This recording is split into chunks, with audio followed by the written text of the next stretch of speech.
So I want to just talk about the remastered real quick. The remastered is amazing so far. I have a couple hours on it. The dungeons are better, the graphics are better. What the fuck's going on here? The combat's better. They've added new NPCs with fun dialogue options. Yeah. Exploring the world is vibrant and lovely, and there's beautiful foliage everywhere. I'm taking a hit to my PC because I want to run this game on Ultra. So does the remastered make Oblivion obsolete? In my opinion, it does. I don't think you should play the original Oblivion now that the remastered's out. It's doing everything the original did and better. The remastered keeps the old Oblivion sense of jankiness, but it feels intended. I was worried that the new graphics wouldn't mesh well with the quests, but the way they pulled it off is really interesting. By adding new voice-acted NPCs that assist with the world building, it really makes the world feel lived in way more. And I think one of the biggest critiques I had with the original Oblivion was the fact that the world building was so limited. Now with every NPC having new dialogue options, there's something for new and old players to experience here.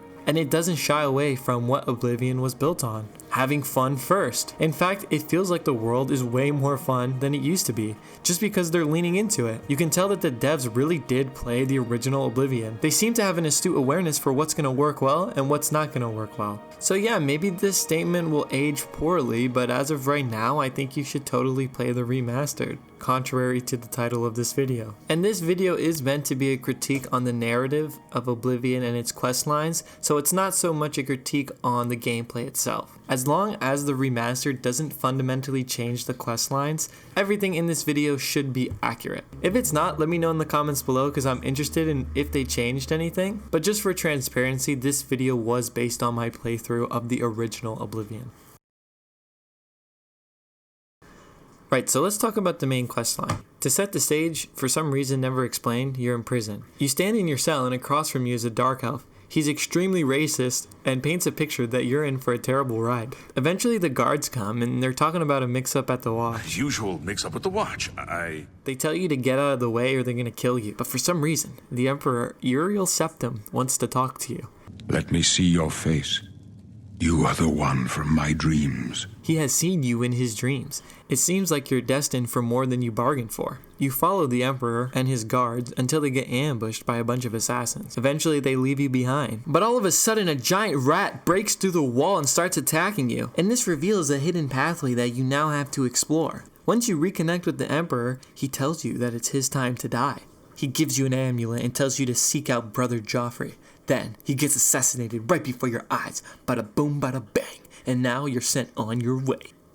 So a couple of things. This game kind of frustrates me in the way it sets the stage. I'm always curious why the game freezes you in place while the Emperor dies. This issue only really persists in the old Oblivion because in the remastered they add a cool little animation. But in the original you literally watch the assassin run through, stop for a second, smell the roses, he says hi, you look into his eyes, lean in for a kiss, then you guys get married, 3 kids, 2 dogs, a cat, and then he kills the Emperor. Also, why would the blades leave the Emperor in your hands? Gleroy keeps saying how much he doesn't trust you, so why would he leave? Also, even if he trusted you, his sworn duty is to protect the Emperor, so it makes no sense for him to leave. Anyway, you find Joffrey and he tells you to go to Kvatch because there are these Oblivion gates kind of popping up. So you go there and you go close the gate and yada yada yada. I'm not going to go into too much detail because I want this retrospective to kind of focus on my opinions, but I'll still try to give you guys a gist of what I'm talking about. I personally feel like the Oblivion gates are kind of boring. It's essentially a glorified dungeon, and in the original game, the dungeons kind of felt like shit. The only good thing is that they can give you really good enchantments. And I'm talking real good.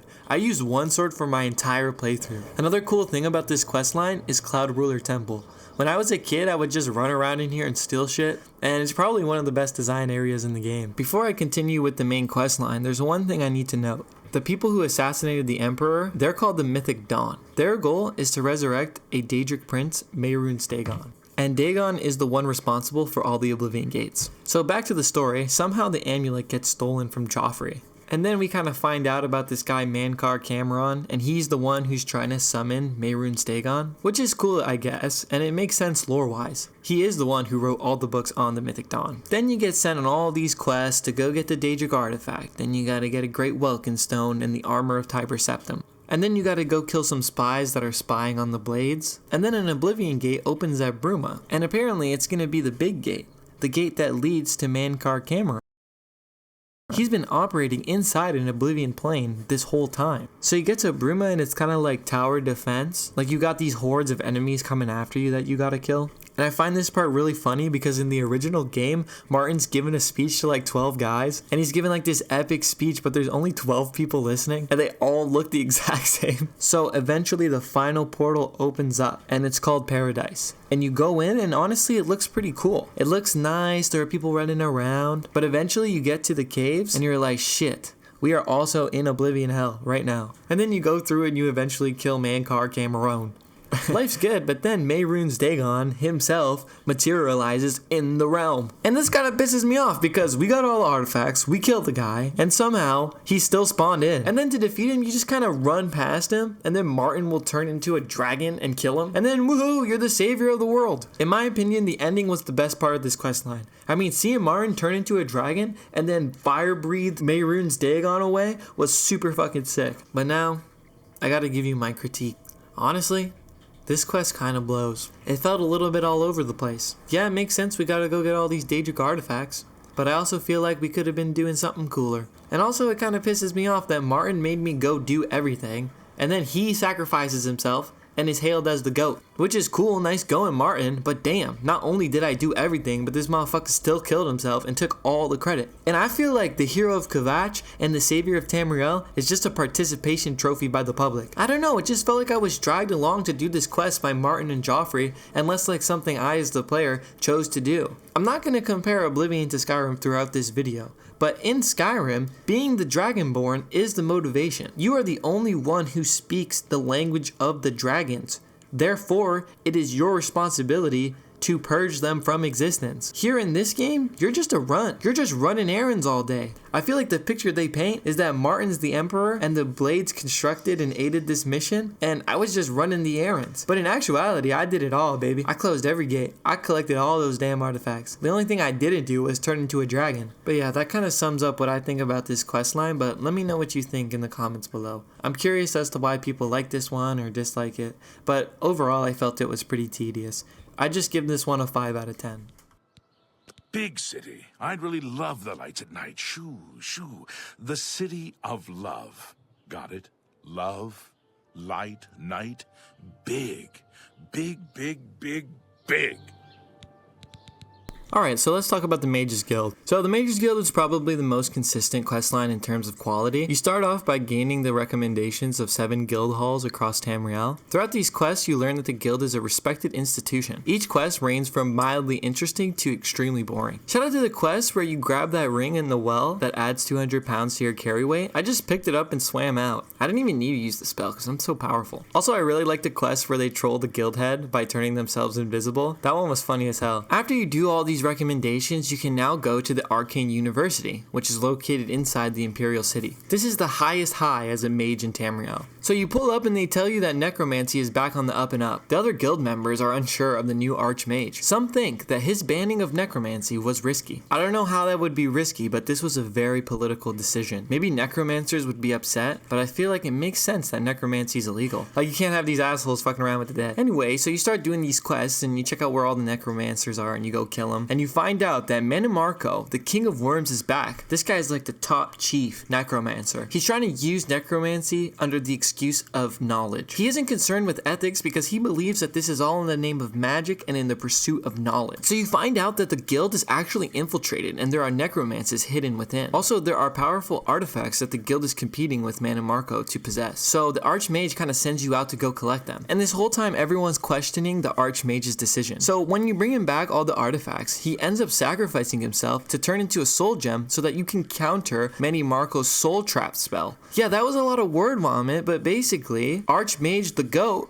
Manimarco, bad. So it turns out the Archmage had a head on his shoulders this whole time. So then you go kill Manimarco for what is one of the most underwhelming fights of all time. I mean, this guy is literally just a dude. Like, not even a cool dude. He could be mistaken for any random necromancer you've seen up until this point. So I swung at him 3 times and there he goes. He's down. And then you become the Archmage. I mean, most of this quest makes sense, so I can't really criticize anything. But it doesn't do anything outstanding at the same time. This quest works. It functions. It makes sense. It's a little bit interesting interesting, but not particularly. One of the cool things that this quest offers is the fact that now you're allowed to use custom spells and the enchantment tables, so that's pretty cool. But to retrospect on this quest line, I give it a 6.5 out of 10. Next!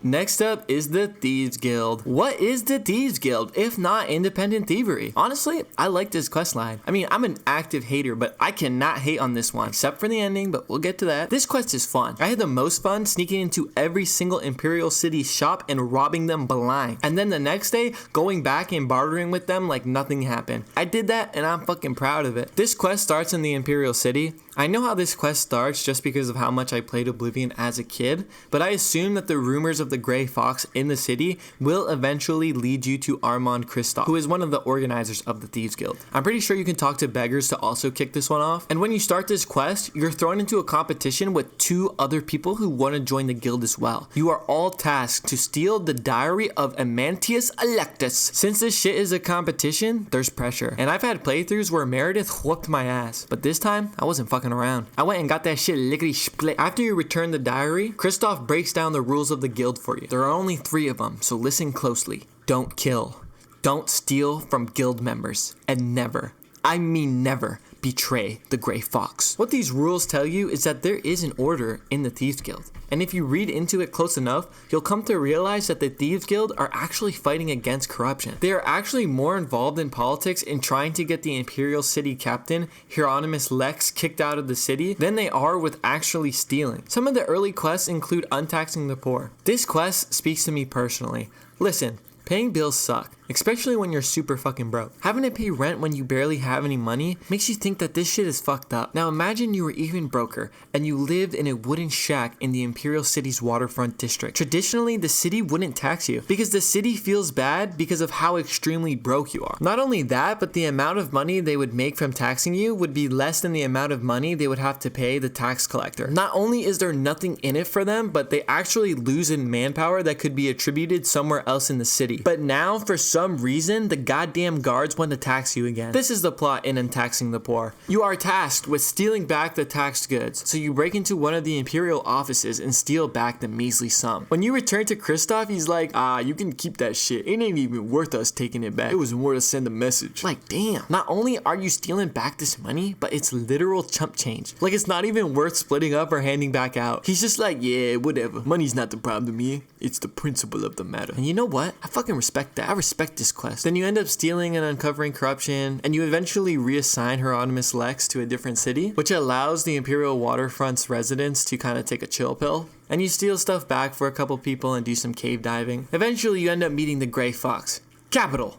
Yes, the Grey Fox, who keeps saying, capital! And I don't know why he keeps saying it, but I love it. Now, the Grey Fox gives you a couple tasks, which involves grabbing the boots of Spring-Heeled Jack, stealing from a bunch of blind moth monks, and breaking into a hidden vault. With your newfound items, you will be tasked with the ultimate heist, stealing an Elder Scroll. Anyway, you do all this crazy stealth shit, and eventually you get the Elder Scroll. And you're probably wondering, what was all this for? Well, it's time for me to tell you the big reveal. The Grey Fox is actually the Count of Anvil, and he was cursed when he wore the mask. The cowl erases the wearer's identity from history. Not even his own wife remembered him. But now, with the powers of the Elder Scroll, he is finally able to get back to living with his wife and being the most powerful man in Anvil. So here are a couple of my problems with this. One, the first couple of quests are cool when it's like a Peter Pan situation. I enjoy stealing for the poor. I like that. But when you start doing all this elaborate shit, it makes me feel the same way I did during the main quest line. Like I'm doing all this shit just because it's a quest. There is no intrinsic motivation. There's no reason I would be doing this other than the Grey Fox is my superior. My second problem is that the Grey Fox is blatantly abusing his power. Now look, I understand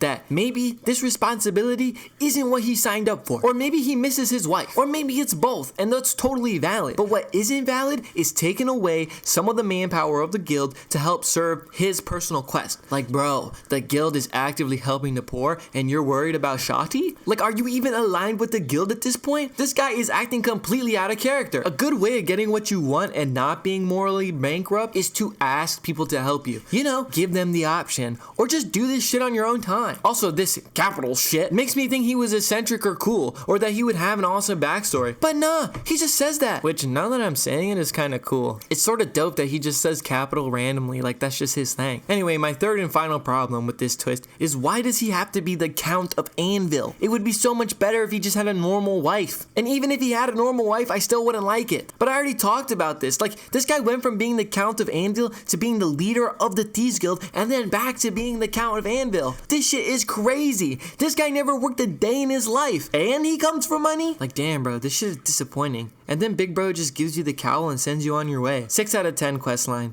Would be a 7 out of 10, but the ending just pisses me off. Alright, time to talk about the Fighters Guild. This is the most boring, uninteresting, and the longest questline in Oblivion. If you like the Fighters Guild questline, I am genuinely curious as to why. Please let me know in the comments below, because I would love to be enlightened. Try to look at it from my perspective. When you join the Fighters Guild, you never meet the guild master until later in the questline. You meet the branch leaders often, and a lot of them are complete assholes. And most of the time, they just give you simple mercenary work. Go kill these rats, go guard this guy, go to this cave. One of the first quests is a rat problem, where this lady is in love with these rats in her basement. So she's hoarding these rats and something is killing them. So you go check it out and you find that it's a mountain lion. So you tell the lady and she's like, shit, this probably has something to do with my jerk off neighbor. So okay, you go talk to the neighbor and she's like, oh my god, I just hate those rats. I was just trying to lure them out with some meat, but I guess it attracted the mountain lions. So then you go back to the lady and you get sent off with some bloke to go kill a group of mountain lions. And then when you return to her, she's like, what the fuck, something's in my basement again. And it's another fucking mountain lion. So you can finally kill the mountain lion and you can finish off the quest.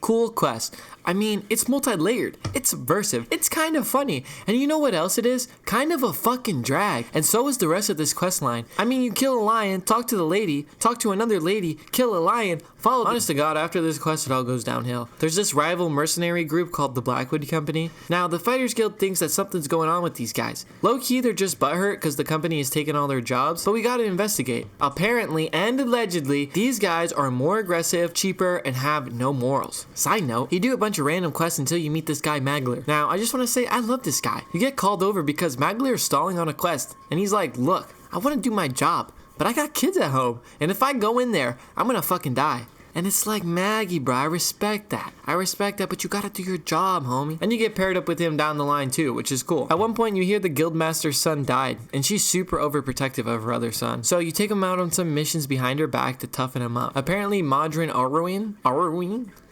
tells you to personally investigate the Blackwood Company. Oh, and he got kicked out of the guild by now. So you go over there, you infiltrate, you find out what they're doing, and what they're doing is drugs. They got this mist-sap stuff, which is like a performance-enhancing drug, but it's also a psychedelic. So you take this drug with them, and you hallucinate and slaughter an entire settlement believing that they were goblins, which is a huge moral dilemma. And you end up killing everybody at the Blackwood Company. And it turns out Magler betrayed the guild and is working for them too, so you have to end up killing him as well, which is sad because you don't even get the option not to. And this weighs on my conscience to this day, especially because bro has kids at home. And I don't really care because it's a video game, but low-key I do care because a video game represents what you think, and maybe I could have just left bro in there, but instead I killed him. But if I did leave the company building and he came outside and attacked me, the guards would have killed him, and it still would have been on my conscience. Anyway, the best part about this quest is Modron's masterpiece. And after he shows you this absolute banger of a painting, you become the guild master. So I'm sorry for the terrible explanation on this one, but this quest line just feels bad. I feel like an asshole because not only was this not fun, but everyone died, we killed an entire village, Magler dies, and it feels like the longest questline in the bunch. If I did this near the end of my playthrough, I might have just quit the game at that point. Luckily, I did it as one of my first quest lines, so I was able to muster through. It's boring and it's sad. And the narrative is also all over the place. The guild has rules, but these rules are being broken for the greater good. But if the Blackwood Company is corrupt, could you not just talk to the guards or sneak in and break the tree? Why do I need to kill everyone and then confront the guildmaster and say that they're going soft. Also, why do I need to do like 6 boring quests before the real quest line starts? And then when it starts, it's still boring, and I don't really feel like I'm a part of the Fighters Guild, but more like I wanted to be a part of the Fighters Guild, but instead I'm fighting a rivaling competitor and convincing myself that they're corrupt, which they are corrupt. But at the same time, the tactics that I'm employing to deal with this are corrupt as well, like sneaking in, killing everybody, associating with a member that was kicked out of the guild, and eventually becoming the guild member. That sounds pretty fucking corrupt to me. I don't know, but let me know what your thoughts are. I really didn't like this one, and I'd give it a 3 out of 10. The Dark Brotherhood. Arguably and objectively the best questline in the game. It has its flaws, and we'll get into that, but this right here is peak Oblivion. I mean, this questline is genuinely worth playing. This is what they talk about when they say Oblivion has the best quests. This is the quest line they're referring to. All the other ones they forget about, but this one, this is the one. So to start this quest line, you gotta kill a random ass NPC. Now for me, I think I killed a guard or something, but it doesn't matter. This is a great way to start the quest line. Killing a random NPC is something that most players are gonna do on accident, or just while doing other quests, and they're gonna forget about it. Which is why when Lucien Lechance visits you, it makes sense. He thinks you have the right to join because you are heartless, and you killed somebody and you immediately forgot about it. So Lucien Lechance, a member of the Dark Brotherhood, visits you and asks you to assassinate somebody with the Blade of Woe. So he sends you to the Inn of Ill Omen to kill... I forgot his name. But the Ill of Omen is so goated. I mean, come on. It's a little on the nose, but you gotta love it. So if you ask the barkeeper why the name is like that, he just kind of laughs it off and says it came from a joke or something. But it's kind of funny that you're gonna be the one to make the name of the inn come true. So after you complete this task, you're sent to the sanctuary where you can talk to your fellow guild members. Ochiva is your handler. She's pretty boring and honest, but she kind of exists as a mother figure and the caretaker. Out of everyone, she seems the most responsible. Then you got Vincent Valtieri. This guy's a vampire, and there isn't really much to him except for that he wants to suck your blood, and he can also give you vampirism if you want. You could also talk to Tailendril, god damn these names, who's like a regular assassin, and it is rumored that she banged Gorgon. This rumor is being spread by Gorgon, by the way. And Gorgon's an orc who just likes to kill things. He just wants to kill everything, and he wants to wear heavy armor and swing his big sword around. This guy's not really an assassin per se. He's a murderer. He kills things so much that he used to have a pet rabbit and he accidentally petted it to death. Anyway, there are more characters here, and they're all very interesting, and they can help you out with your assignments.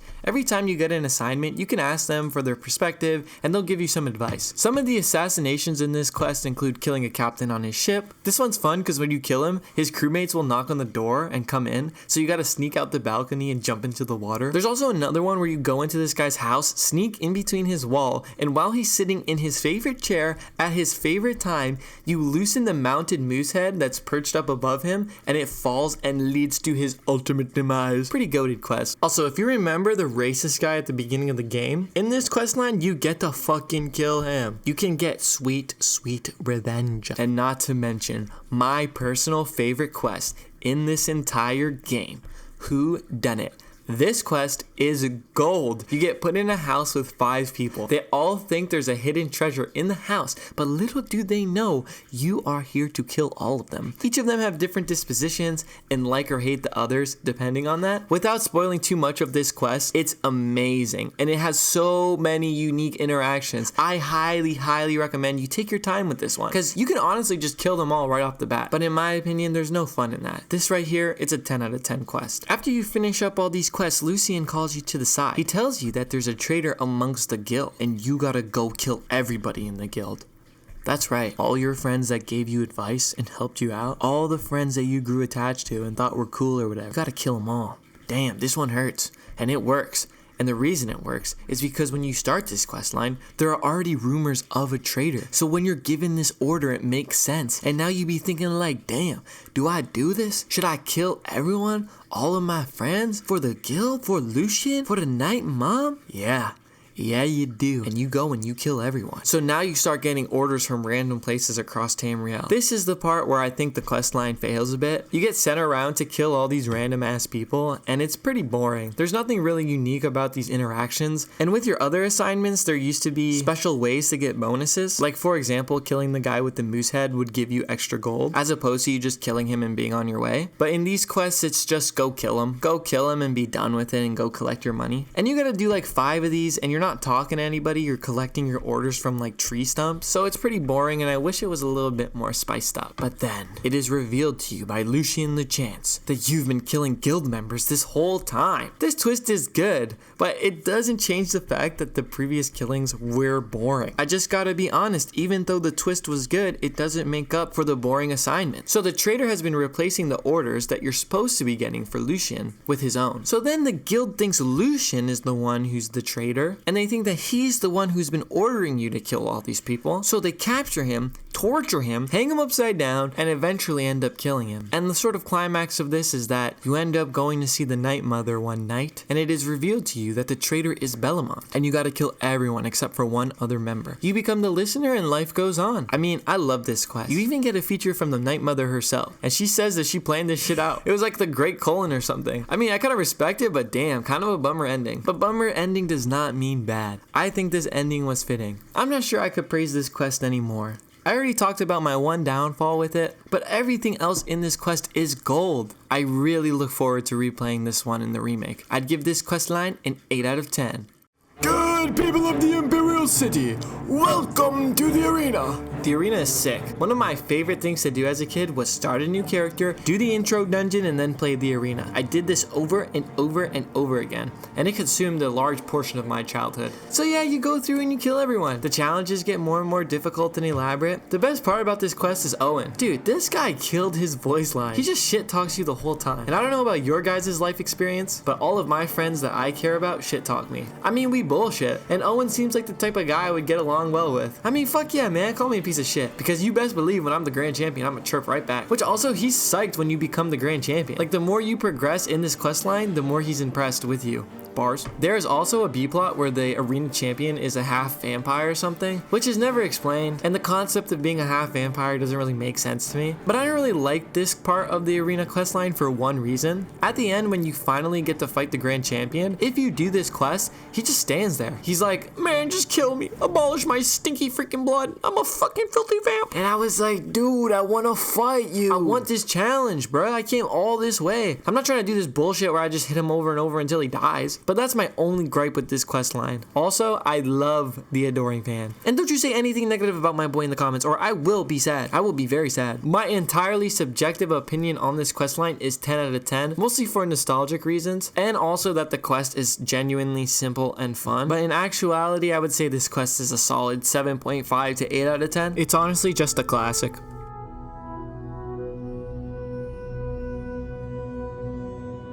Alright, on to some of my favorite quests in the game, the Daedric quests. The Daedric quests offer some of the best gear in the game. Seriously, dude, the loot involved in these quests are so powerful. But most of the quests have level requirements. This mitigates the problem of the player getting extremely overpowered at the beginning of the game. The thing is, some of the rewards for the Daedric quests are way too overpowered for the level. Still, I would say that this group of quests has some of the best content Oblivion has to offer. But just to give you a quick example of how overpowered these quests are, Azura's Quest gives you one of the most overpowered items in the game. If you never played an Elder Scrolls game, soul gems allow you to recharge magical items, but in doing so, the gem is destroyed. In Azura's Quest, you get Azura Star, a unique soul gem that is infinitely reusable. You must be thinking the level requirement is super high, because with this soul gem, you can recharge a single weapon over and over and over again. And in the early game, this can result in you becoming extremely overpowered. So what do you guys think the level requirement is?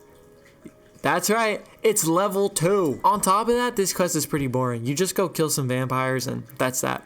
2 out of 10. Just to knock a couple quests out of the way, Meridia's quest is just killing some necromancers, so 3 out of 10. Perigate's quest, you go into an Oblivion realm where you have to free the souls of her follower. I just gave it a 5 out of 10, it was pretty boring. Jumping into a fun one, we got Boethia's quest. In this quest, you enter Boethia's realm of Oblivion, and you must participate in the Tournament of the 10 Bloods. You face off against 9 other opponents in one-on-one consecutive battles until the last one remains. Just a fun quest that's so reminiscent of the arena. I actually wish this quest was a bit longer, because after I killed everyone, I was hoping there was a bit more to do. Still, a great quest, and you get the Gold Brand, which is an insanely powerful magical sword that served me so well through my playthrough. 8 out of 10. Another quest you got here is Clavicus Vile's quest. So Clavicus wants you to find this sword called Umbra. It's so cursed and powerful that the sword possesses its owner. So the user becomes Umbra, and he tells you to go find Umbra, kill them, and get the sword back. The whole time you go to get the sword, there's this dog Barbus telling you not to do it. He offers you a different reward if you reconsider the task. So you can either keep the sword or get the Mask of Clavicus. Pretty mid quest. I will say I remember my dad rushing to kill Umbra at the beginning of the game, and you don't have to start the quest to go find Umbra and get the sword, so that's kind of cheese. I'd give this one a 4 out of 10. Moving on to a fun little quest, we got Hircine's quest. Is it Hircine or Hircine or I don't know. Anyway, here you are required to go slay a unicorn, and this was fun because you're fucking killing a unicorn. That's literally it. And you get a really good piece of armor, the Savior's Hide, which I used through most of my playthrough. Solid 7 out of 10 quest here. If you're looking for a good Oblivion quest, a quest that's both interesting, funny, and encapsulates the charm of this game, look no further than Malakath's quest. This quest sends you off to free enslaved orcs at Lord Drad's estate. When you get there, Lord Drad is a bit of a rich asshole, telling you that orcs are dumb and he might as well put them to use because they're good for nothing. So you go into the mine and you free all the orcs. And as you would expect, they immediately slaughter everybody in the mine. Upon exiting the mines, you'll find Lord Drad and his wife are now enslaved by the orcs. They work his ass to the bone. Just an ironic little quest and pretty endearing. I'd give it a 7 out of 10. This is just classic Oblivion.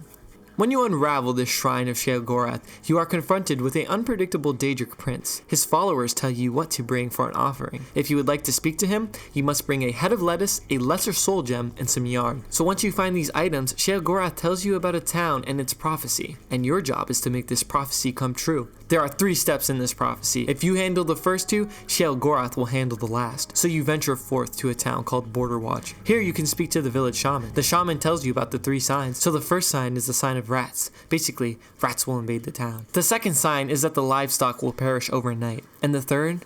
God. He won't even tell you what the third is. It's that bad. So you start to get to work. If you go to the local innkeeper, you'll find a block of cheese that's so smelly it attracts the rats. So once you steal the cheese and melt it on the fire outside, all of the rats will swarm the town. After dealing with the rats, you can put food poisoning in the livestock's food supply, fulfilling the second prophecy. And now you must go to the town center as you witness the third and final part of the prophecy. You stand there in the middle and watch as the sky turns red and multiple burning dog carcasses rain down from above. The townspeople go completely apeshit. They run around not knowing what to do. And after all this mayhem, you acquire the Wabbajack, a wacky little staff that does wacky little things. 8.5 out of 10 quest here. Seriously a classic. So much fun. Come on guys, can I get a like and a subscribe here? Alright, so Mephala's quest has a cool concept, but leaves some things to be desired. So the gist of this quest is that Mephala tells you to kill the leaders of 2 prominent families in Bleaker's Way, another small town. Not only that, but you are to plant evidence that suggests that the deaths were caused by the rival families. In doing so, this will ensure chaos. This quest is cool, but I didn't really like that I had to do some of these quests, which on a side note, I think is good. I mean, it's ultimately up to the player to choose what they want to do. And when dealing with the Daedra, you are dealing with the devil. So it makes sense that the Daedra quests are more or less evil. So with that being said, a stronger reason for why I didn't like this quest was that the town Bleaker's Way felt like it existed just for this quest, which it most likely does. And that's fine, but there's no emotional grab. There's no pull. It's just go kill these guys you don't care about, plant some evidence, and watch the rest of the town kill each other. This might sound interesting, but I don't know. In my playthrough, I didn't get to talk or engage with the town, so I might be missing something here. But I'll give this quest a 6 out of 10. It would be a 5 out of 10, but watching everybody fight was pretty interesting. I mean, I was pretty sad, but the fact that I was sad means that I had an emotional response. And that right there, that's why we play these damn video games. Next, we got Molag Bal. So in this quest, you are once again committing a heinous act. Recently, a Mellus Petilius, who, after his wife's death, has become a sad, sad man, and he has sworn against violence. Molag Bal's request is for you to push him to the edge and get him to kill you. Yes, you as the player must die. I gotta say, this is pretty awesome and really subversive. Usually, you're not the one dying in quests. So you go over to the guy and you kind of just stare at him. You can learn from the neighbors that he mourns the death of his wife every day from 10 to 2. So with that information, you can go over to him, drop the mace in front of his wife's grave, and then punch him in the head. Doing so will anger him, and he will kill you. Then you get resurrected at the Molag Bal shrine, and he'll give you the mace of Molag Bal. Pretty solid quest, fun and interesting. I'd give it a 7.5 out of 10.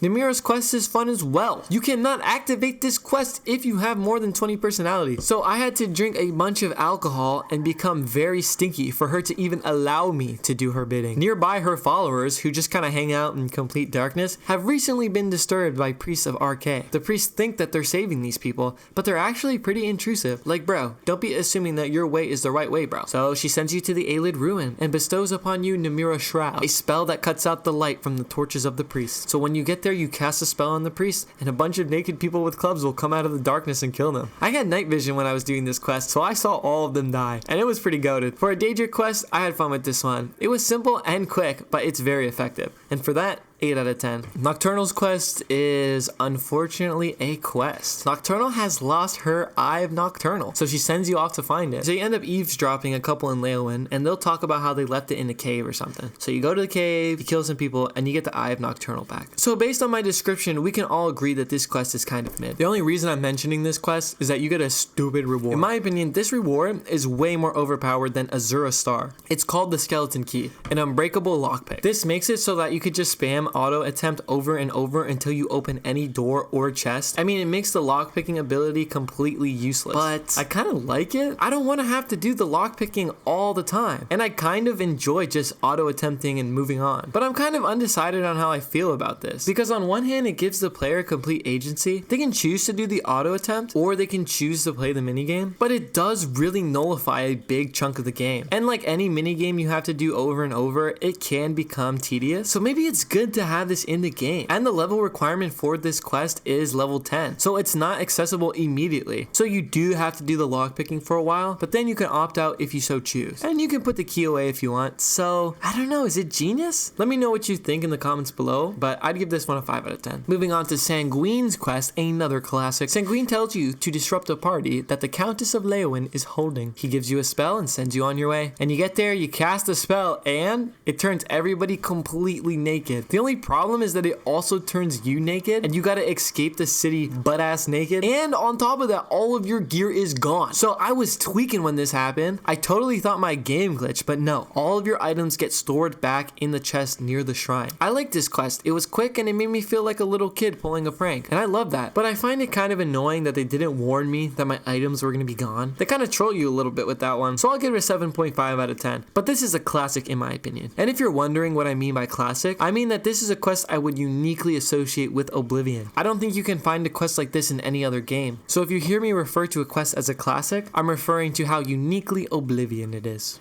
And for Vermina's quest, you gotta steal an orb from a wizard. This is a typical dungeon crawling quest, but instead of a boring dungeon, they actually made this one sick as fuck. There are these hidden Easter eggs and little nooks and crannies to explore, like Arkved's oversized dining room, or Arkved's nightmare, where the dining room is upside down, or one room where there's hanging corpses and pillars on fire while you stand in an abyss of doom and death. So yeah, great quest. I would give it another solid 7.5 out of 10. And after you complete all of these quests, you're sent to walk the path of transcendence up in the cold north, west of Cloud Ruler Temple. There is a path. Walking up and through the mountains will lead you to Hermaeus Mora's shrine. Here, Mora will tell you to collect the soul of each 10 playable races. So after you collect all the souls, he'll give you a tome that gives you a huge boost in chosen attributes. This is cool because it's a nice send-off, but it's kind of tedious and not really for me. As I mentioned before, I'm not a big collecting quest guy, and I mostly skipped every collecting quest that I stumbled upon, like collecting Nirn roots and other artifacts. I'm just not interested in spending my time collecting a virtual item when I can be engaging with other content. Also, this quest isn't that bad, because as you travel and do other quests, you can collect the souls. This is contrary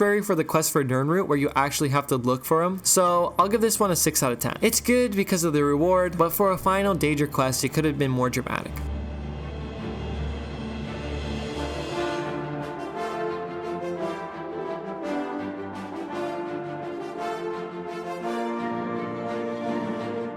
Alright, and we're on to the final section of this video, the side quest. If you stuck around and actually watched up until this point, thank you so much. If you're liking the content so far, feel free to hit the like button and subscribe. There will be more videos like this. So my favorite part about the Elder Scrolls are definitely the side quest. random, spontaneous, and fun. In this section, I'll talk about some of my favorites, and some quests that rub me the wrong way. So let's start off with the classic, A Brush with Death. This quest has a fire-ass title, but unfortunately, it's pretty boring. In this quest, you find out that an artist is missing, and it turns out the paintbrush that he uses is magical, and it created a magical painting land inside the canvas. So you gotta go in there, kill some painted trolls, and get them out. For this one being so popular, I thought it was pretty dull. Something you should know about me is I'm not that interested in concepts. I'm interested in execution. I am always wary of concept-heavy films, media, anime, and other art because of how many people have great concepts and terrible execution. I think a lot of the Black Mirror episodes suffer from this, but there are also exceptions to the rule, like Severance. It's so concept-forward, but also so amazing at the same time. So yeah, I think the concept of the painted world is cool, but I think another quest does it better. So I'll give this one a 3 out of 10 because it's boring, and I'm a hater, and this one's popular. So the next quest is Through a Nightmare. In this quest, you find Hanantir, I think that's how you say his name, stuck in a dream world. He is a mage experimenting with dangerous magic. He used this amulet to enter his subconscious, but now remains trapped inside. So you gotta go inside of his mind and free him. Doesn't that sound familiar? It also sounds more interesting. And it is, because this time instead of killing painted trolls, you have to pass 4 tests. The test of patience, the test of perception,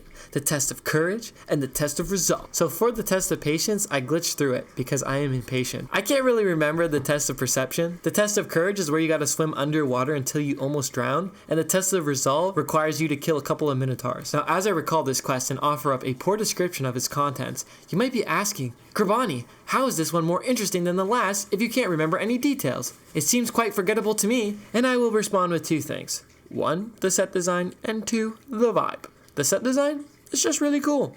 It feels fun to walk through this weird abstract world. It's a world akin to the dark paintings of Dr. Zeus. And the vibe of this quest is sweet. I mean, you can escape into this dream and solve someone else's problem, which is nice because you got so many problems going on outside of this world. It felt super compartmentalized. Like, I'm leaving behind the jank and the Fighters Guild and the main quest line to help this guy out and catch a break. And the only reward I need is that I helped this guy get his head on straight, because in helping him, I helped myself. I helped myself get my head on straight. And after completing this quest, I felt fueled to move on to the next. So I'd give this one an 8 out of 10. On to the next quest, we got an unexpected voyage. So you pull up to the ship, which is also an inn. You stay the night, grab a bed, and fall asleep on the waves. But while you're asleep, the ship gets hijacked by pirates. So your objective is to take the pirates out and save the day. I like this quest for a couple of reasons. 1, I'm a fan of pirates, and it's cool having a quest where pirates are involved. Another is, I like the dialogue options. I like talking to the pirates and trying to trick them before I kill them. I also like the idea of being trapped in the ocean and needing to save the day. You're stuck here, and you gotta do what you can. When you kill the pirates, you can get outside on the ship, and it's fucking sea to shining sea. I literally waited until dusk and dawn to watch the sunset and sunrise. It was cool, and I found a beautiful moment of pause after defeating the pirates. The innkeeper's like, dude, don't worry about it. I'll deal with the bodies and talk to the guards. And I just find that sort of stuff super immersive, so great quest, and I'd give it an 8.5 out of 10. The Siren's Deception is a stupid ass quest that I love. Basically, you're walking through Anvil and this lady's talking shit about her husband, so immediately I'm fucking with this quest. And I'm like, tell me what happened, like tell me what's going on with your husband. And she tells you that her husband was robbed by a gang of beautiful women, which is so funny because bro tried to cheat on his wife, he got beaten up and robbed, and also got robbed of his bride. And when he returns, his wife doesn't leave him. No, she makes his life miserable by embarrassing him over and over. This is so funny to me and screams of older couple. Anyway, you go and kill all the sirens and the guards come and clean it up. All in all, decent quest, and I found something quite entertaining. Also, some really good loot in this one. 7.5 out of 10. Where Spirits Have Leased is the next quest. Now this quest is classic. I loved this one as a kid. You go to Anvil and you talk to this guy who's selling his mansion for dirt cheap. Of course you have to buy the mansion, but you also feel like something's up, and the townsfolk are telling you that it's haunted or somebody died there or whatever. So you end up buying the place, and when you go in there and sleep, you'll end up waking in the middle of the night. And what's this? There are evil spirits haunting this place? So you kill all of them, and then you go look for this guy, only to find out he's fled to the Imperial City. So you finally get a hold of this guy, and he tells you that this is a generational curse, and that only he can lift it. Apparently there's a cursed door in the basement where the evil spirit lies. So you go with him, he opens the door, and this evil spirit has a whole monologue. And this monologue is pretty cool. And after he finishes, you get to kill him. Upon killing him, the house is magically fixed up, and you're left with a beautiful player home. And when I was a kid, I loved doing this quest just because of the house you get at the end. One of the best homes in my opinion. 8 out of 10 for this one. Two Sides of the Coin is a morally ambiguous quest. You speak to Ainora in Bruma, and she tells you that that her stupid boyfriend took all of her money and ran off. What a deadbeat. She tells you that they were thieves together, but he double-crossed her and killed an Imperial officer, and he got caught and is now in jail? So she tells you to go talk to him and get him to reveal where he stashed all the money. So you go find him in jail, and he tells you it's actually the opposite, and that Honora set him up. She framed him and tried to steal all the money for herself. He tells you where the gold is as long as you kill her. So here you have a choice. You kill her or not. If you talk to her, she gives you a fake amulet to deceive him, so you can trick him into thinking that you killed her and then take the money. So either you deceive the boyfriend and split the money with the girlfriend, or you can just kill the girlfriend and take all the gold yourself. This one's a little convoluted because recalling this quest line took a little bit longer than it should have. It was morally ambiguous though, and I think that's why it's hard to remember the details. There's no good or bad, it was just who do you trust more? You never end up finding out which one of them is the liar. If I had one gripe, I wish they did tell us who was lying. To write a quest line that doesn't include all the information and leaves the player to make their own decision is fine. But to insinuate that there is a truth and never letting the player get to it rubs me in the wrong way. It's trying to be morally ambiguous and at the same time say that one of these people are lying. But it's not really morally ambiguous because there is a literal fact here, right? One of these two is lying. There is no other way around it. It's not ambiguous at all. One of them did something fucked up and the other one got screwed over. So after you choose who to side with,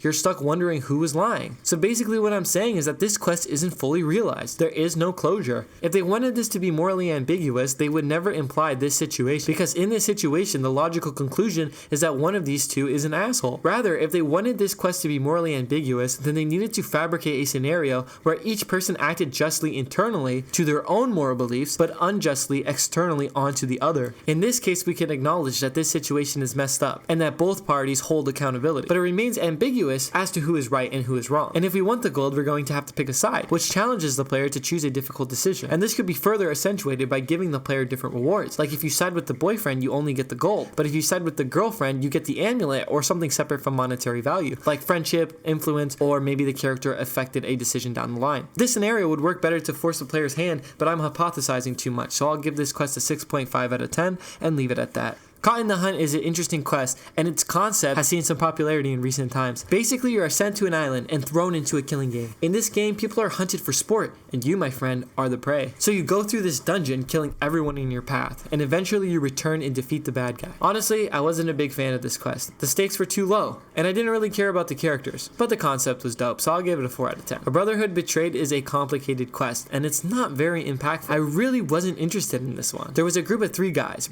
Brayden, Reyno, and Gulliborn. They found the powerful amulet. Realizing it was too powerful, they hid it away. But then 2 of the 3 are murdered, and the last guy alive, Reyno, is the suspect. And yeah, he is the one who killed them. He tried to take the amulet for himself. Luckily, you stop him in time. But the amulet's mundane, which begs the question, why would they hide away a mundane amulet? But when you ask Brayden's wife, Erlene, she'll tell you that she can unleash the magic. She utters the word brotherhood. And now the magic amulet is accessible. Yay! Ironic the word was brotherhood, huh? 5 out of 10. Lifting the Veil starts with the Countess of Bruma. She sends you on a fetch quest to retrieve the Draconian Madstone. So you end up following this map into the beautiful Pale Path. You have to kill a lot of ogres and appease some ghosts, and eventually you get the Madstone. And then at the end of this quest, you are required to walk all the way out through the cave. Then you need to walk back through the entire Pale Path, and then through another entire cave before you can fast travel. 5 out of 10. So you're in Coral, and the shopkeeper is sad because her daughter's missing. She tells you to go find this place called Hactor if you want to help. Apparently, her daughter is there. So you travel out, and upon your arrival, you're met with stares. People look at you. They close the shutters. They hide. You attempt to ask someone for information, and they tell you that you shouldn't be here. You look around and find the daughter's horse, confined in a shed behind the local provision store. Eventually, you find the local inn, and behind the counters, you see an odd-looking vent. Suspicious. When no one's looking at you, you pop down looking for clues. Upon your doing so, you are swarmed with half-naked barbarian men who charge you with clubs. This is Hactor, a community of cultists, and their intent is to sacrifice the daughter. After freeing the daughter, you can return to the mom and accept your reward. Come on. This quest is good. It kind of feels a bit underwhelming in the original just because of the technology, but the idea and the writing is here. All in all, this is a solid quest, and I'm really excited to return to it in the remaster. I bet they were able to sell it a lot more. 8 out of 10.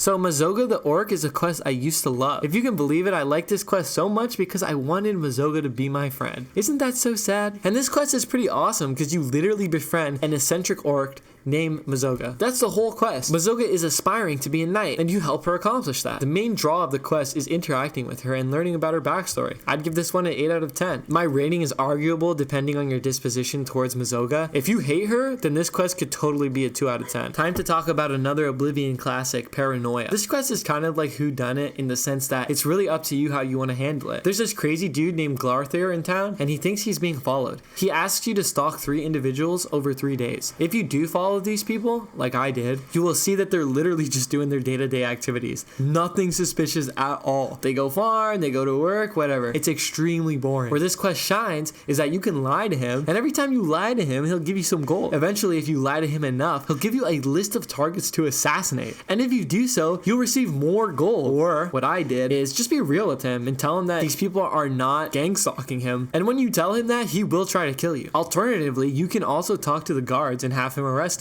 So interesting quest, and it's really what you make of it. For me personally, I would give it a 7 out of 10. I loved this quest as a kid, but replaying it, I felt kind of indifferent towards Glarthir's plight. Zero Visibility is an iconic quest. Basically, the entire town is invisible. Oh no, and you gotta figure out why. Turns out some jerk off down the road is experimenting with invisibility potions and turned everybody in a 4-mile radius invisible. So you go talk to him and he'll give you a potion to remove the effect, and boom, you're done. Quick and fun little quest, but kind of underwhelming. I wish there was a little bit more drama, a little bit pushback by this wizard. Anyway, he complies no problem, so I give this one a 6 out of 10. Alright, I'm gonna give you guys a quick speed round for the rest of the quest.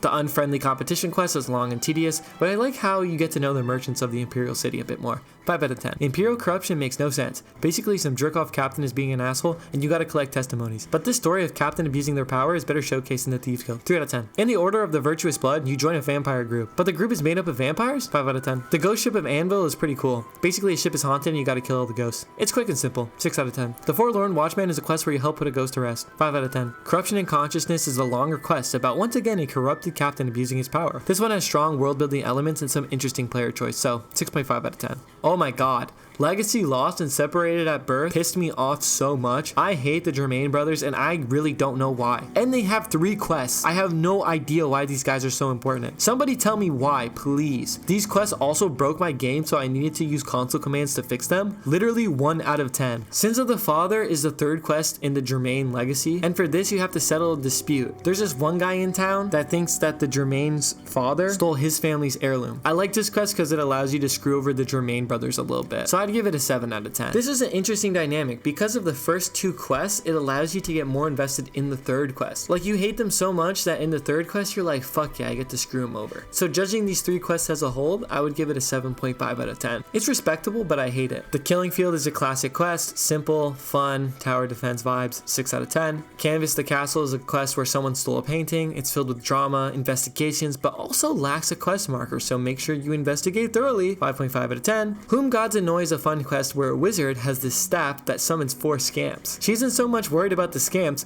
but she's more worried about how they smell. So you have to take the staff and return it to a ruin. 6.5 out of 10. The Noble's Daughter is a pretty funny quest. This rich orc's daughter gets kidnapped by ogres, so you gotta go kill them. It's funny because the rich orc uses big words in the wrong context. Take this. It has been passed in my family for many generators. 7 out of 10 just for that. And yeah, that's all the quests I feel like talking about. To sum it up, there are pockets of gold here and there in these side quests. I definitely appreciate the good of this game. When I look back on all the quests I've done in this game, I feel a lot of things. Happiness, silliness, anger, and a lot of indifference. But this game did make me feel a lot of things, and I genuinely had a good time playing it. Oblivion consumed a lot of my childhood, and I was disappointed with my replaying. I am, however, extremely excited for this remake, and it addresses a lot of the issues that I present in this video. Hell, I even said if the caves were designed a bit better, and the combat was a bit better, and the dialogue was a bit better, then the whole world would see a massive improvement. And guess what? The remake addresses all of those. And I'm also super excited for the Sky Oblivion project, which is coming out. If things turn out well, I will be playing Oblivion 3 times in this 1 year. So if you like this video and you want to see more, hit the subscribe button. I'm trying to upload every other Friday, so keep a lookout for the next video. Alright guys, take it easy.